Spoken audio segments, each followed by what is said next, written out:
अस्सलाम वालेकुम। ये है डाई हार्ट सोकोरे मैनुअल और इसमें 800 सीसी ये गाड़ी है और इसमें हमने इको फ्यूल की हाइड्रोजन किट इंस्टॉल कर दी है। नीचे ला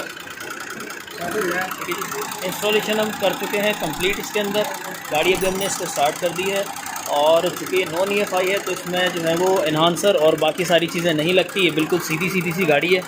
तो हमारा जो पाइप आया है वो ये रहा, HHO का पाइप ये लग गया फ़िल्टर से पहले। ठीक है जी। HHO गैस जो कि हमारी डिग्गी में किट रखी है वहाँ से बन रही है और यहाँ की इसके अंदर फ़िल्टर से इंजन में जाएगी। इंजन में जाने के बाद ये इंजन के अंदर जो फ्यूल की जो एफिशिएंसी है उसको बढ़ाएगी, जिससे गाड़ी की पावर बहुत अच्छी हो जाती है। और फिर हम जो है वो इसकी सेटिंग कर लेते हैं, गाड़ी की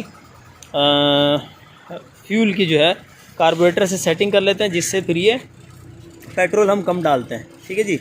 यानी जितनी हमने HHO गैस दी है उतना ही जो है वो हम उसके अंदर फ्यूल कम कर देंगे तो 30% तक जो है वो हमें आराम से इसके अंदर सेविंग मिल जाएगी इस गाड़ी के अंदर। ठीक है जी। ये हमारी किट आ गई, एक कोने में रखी हुई है। ठीक है। इसमें कोई सिलेंडर अलग से नहीं होता। ये डिस्टिल वाटर डलता है इसके अंदर सिर्फ और सिर्फ। ये वर्टिकल रिजर्वायर है, इसमें डिस्टिल वाटर डलता है। ये बबलर है, इसमें डिस्टिल वाटर डलता है। ठीक है जी। और ये जो बबल बन रहा है ये HHO गैस के बबल हैं।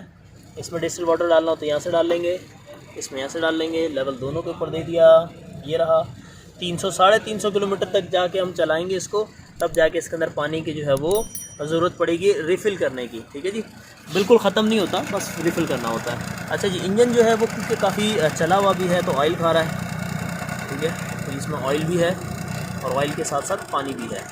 तो पानी हमारी HHO किट की वजह से आ रहा है, क्योंकि HHO किट जो है वो जब लगती है गाड़ी के अंदर तो वो फ्यूल को मुकम्मल बर्न कर देती है। जब फ्यूल मुकम्मल बर्न होता है तो पानी जो है वो आने लगता है। तो ये ऑयल देता हुआ, धुआं देता हुआ इंजन भी जो है ना वो कर रहा है, पानी दे रहा है इस वक्त। ठीक है जी।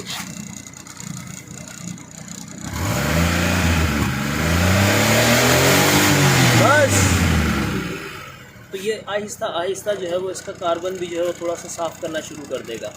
ये बर्निंग एफिशिएंसी इसकी बढ़ जाती है तो इस तरह से ये पानी आना शुरू हो जाता है। तो कुछ ही अर्से में इसका कार्बन आहिस्ता आहिस्ता चलते चलते मज़ीद साफ़ हो जाएगा। ठीक है जी। कैटलिटिक कन्वर्टर वाली जो गाड़ी होती है EFI, उसके अंदर कैट का चौक होने का जो प्रॉब्लम है वो HHO से साफ़ हो जाता है, क्लियर हो जाता है। ठीक है जी। तो HHO जब लगती है तो ये इस टाइप के सारे प्रॉब्लम सॉल्व हो जाते हैं। बहुत ज़्यादा कोई करंट नहीं ले रहे इस गाड़ी से हम। हेडलाइट ऑफ कर दें एक बार तो अभी हेडलाइट ऑन पे ये 330 जो है वो तकरीबन इसमें करंट है। ऑफ़ कर दिए तो 380 हो गया। ये 4 तक रहेगा, काफ़ी है। ठीक है। चलने के बाद ज़रा सेट हो जाता है करंट।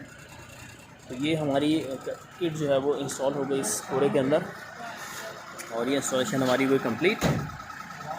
और बस सेटिंग जो है वो कर ली है, चला के इसको देख लेंगे। अंडर पावर तो नहीं कर दी, ज़्यादा फ्यूल तो कम नहीं कर दिया कहीं।